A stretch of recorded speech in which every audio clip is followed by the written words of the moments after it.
South Africa is a nation that seems set to have a big future, with the biggest economy in Africa and an ambition to shape the continent.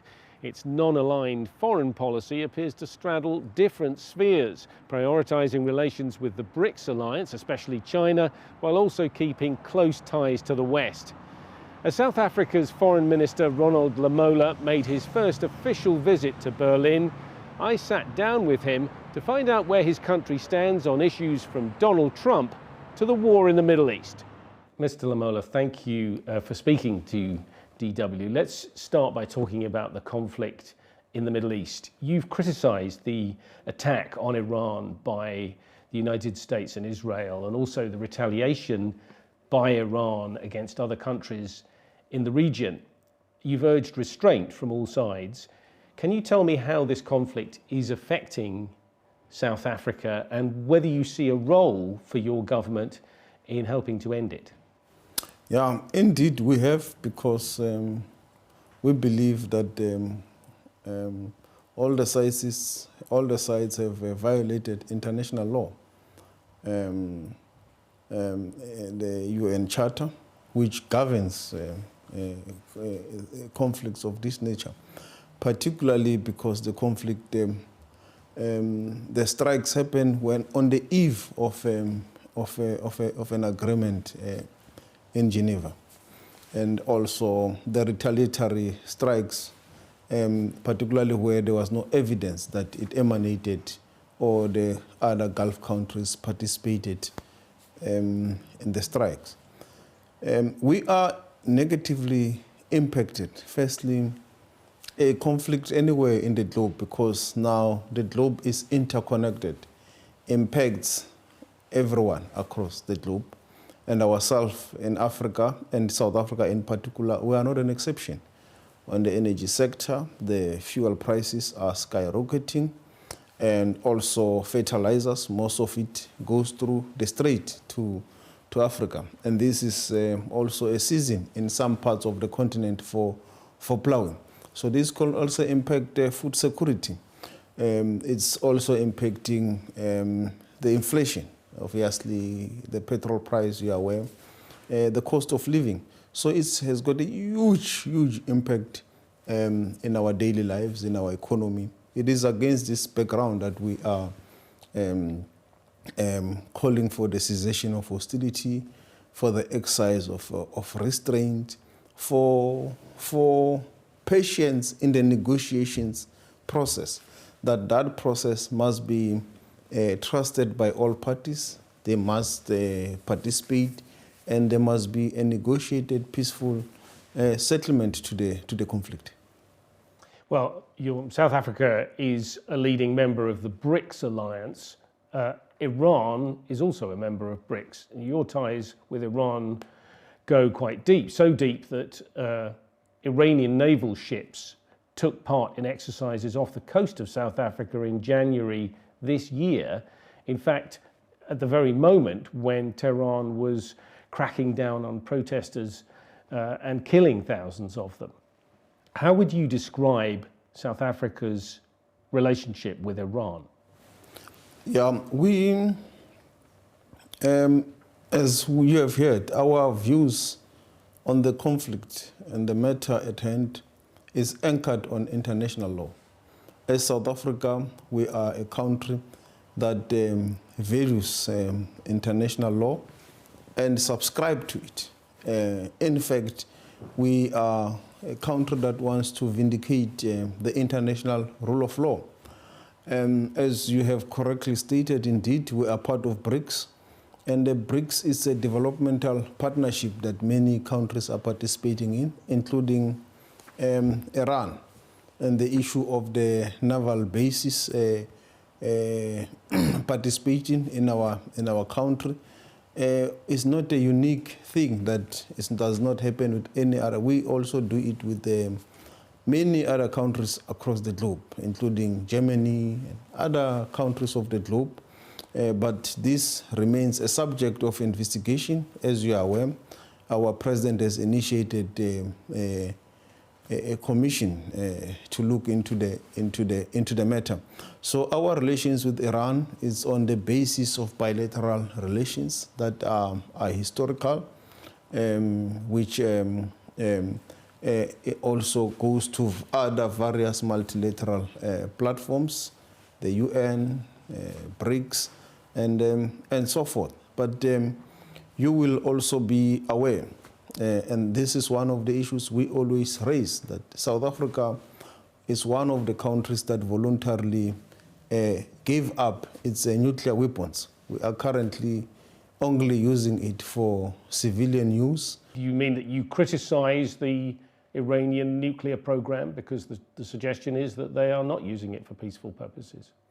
We have said that the international rules on nuclear must be applied to everyone. If you apply it to Iran, the International Atomic Agency Board, you must also apply them to Israel. You must apply them to the US. You must apply them to all countries that are participating in the nuclear program. And it is for that reason that South Africa has voluntarily abandoned this program, and we call on all countries in the globe to do the same. All right, you mentioned Israel, which is of course another key country in this conflict, and it happens that South Africa has been conducting a case against Israel in the International Court of Justice, alleging that Israel committed genocide in Gaza. Looking at the humanitarian situation now in Gaza and also at the situation in Lebanon, do you believe that that case at the ICJ has changed anything at all? Yes, we believe so. The international community, the international consciousness of the international community and public was changed by the case of South Africa against Israel. You will remember after the findings of the court that there is plausible genocide that is being committed by Israel, and that the case must now be heard on its merits. There were protests across cities in the world that were demanding the implementation of the provisional measures of the ICJ.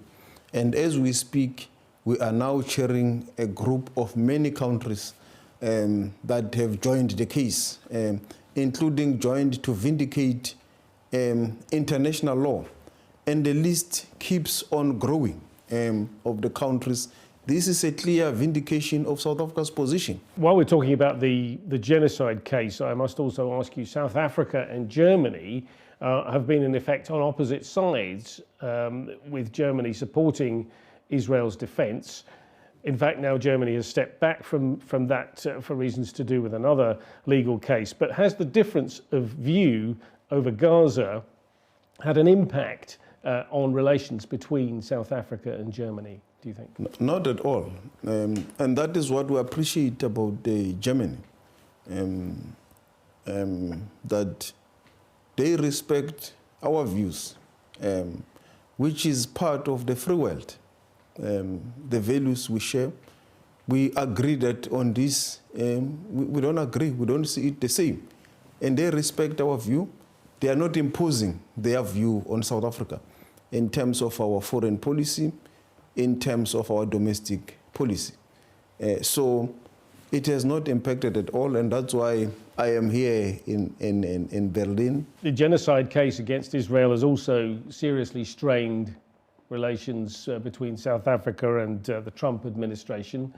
And this is a troubled relationship, to say the least. You've got Donald Trump, for instance, his repeated claims that white Afrikaners are being persecuted by your government. And in fact, he's even talked about genocide against white farmers. These kind of tensions have gone so far that Trump excluded South Africa from some of the meetings of the G20 this year.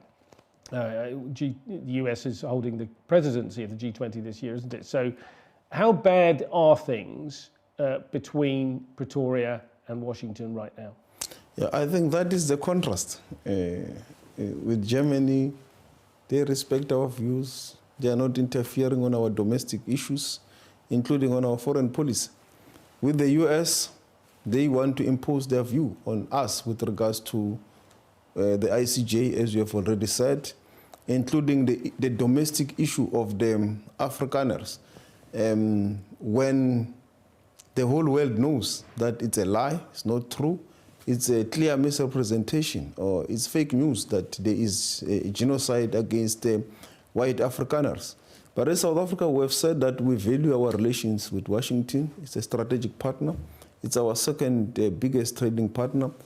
It does not impact the people-to-people relations, the investor environment, but we are continuing to open our lines of engagements with the Trump administration. I mentioned those joint naval exercises in January with ships from South Africa and Iran and also Russia, and the whole thing was led by China. Your government says that it's not aligned with any major power bloc, but can you credibly claim non-alignment when you're ramping up military cooperation with countries viewed by the West as adversaries? Yes, we can, because we allow all countries to do the joint military exercise with our defense. We do it with the US, we do it with Germany, we do it with the UK, we do it with everyone. And even the one you are referring to is not a defense pact. It was just a joint military exercise which any other country do. And we have also been very clear in terms of our foreign policy that we will not be drawn into power rivalries of anyone to align with any other country. We remain non-aligned in terms of our foreign policy in line with the Bandung principle. And we have not supplied any arms to Iran or to anyone who is involved in a conflict. So this is a clear position and stand of the South African government on non-alignment, and we can continue to say so. You've been in Berlin this week discussing cooperation with Germany on things like green technologies and minerals. For instance, Germany's agreed to give South Africa 200 million euros for a climate loan. Given your differences with the US, is Germany and Europe now Pretoria's most reliable Western partner? Yes, they have proven, including the European Union, as you are aware of the gateway agreement we've had with them. And Germany has also demonstrated. And this, you can see it in terms of the green renewable technologies on the ground that is being deployed in South Africa. You can also see it in the automotive sector. And the renewable platform for us is an important vehicle, because South Africa is currently in the process of also building transmission lines. And the European Union, Germany are coming into the party, not only in terms of the concessional loans, but also in terms of the skills, in terms of the technical know-how, which we welcome. And it will also help us to industrialize in our own country, because most of this will be done in South Africa, will enable us to bring our youthful population to work in the energy sector, to develop and learn from the German engineering. And in this platform, as we have a youthful population in South Africa and also in the entirety of the continent. So this is a mutual beneficial relationship that we are building on, and we want to see grow. Minister Lamola, thank you very much for speaking to us. Thank you very much for giving me the platform.